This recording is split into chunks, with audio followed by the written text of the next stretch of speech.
Hello, welcome to Team 3's walkthrough of our CAD model, where I will talk about the different components in our CAD model assembly, as well as show how our working principle is in effect.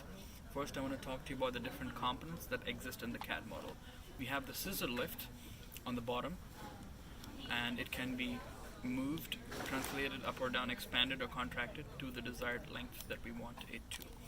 Next, we have the bed of the truck that we have assumed in the CAD model to be a fixed rigid surface upon which our design exists. We have our load, which is on top of a pallet.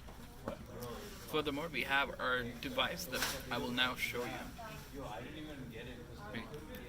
So as you can see, this is our C-section on top of the bed of the truck, which utilizes handles for the pulling.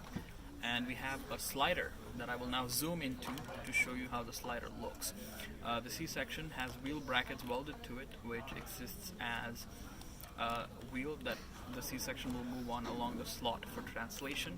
On the right side, you can see there's a roller support that can support the C-section as well.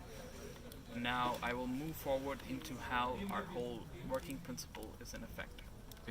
I would like to show you how the C is now being translated. As you can see, the handles are used to pull the C outside onto the scissor lift, which I will show you now in short.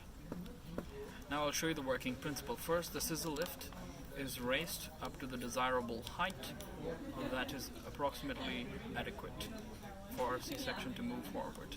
Now the C-section will be pulled using its handles onto the scissor lift in the way that is shown here below.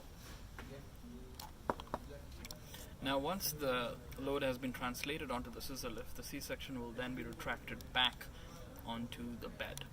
And now the scissor lift can then be used to move the load upwards.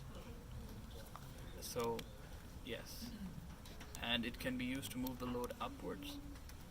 And now after a few inches, the scissor lift can entirely be moved to the right and translated.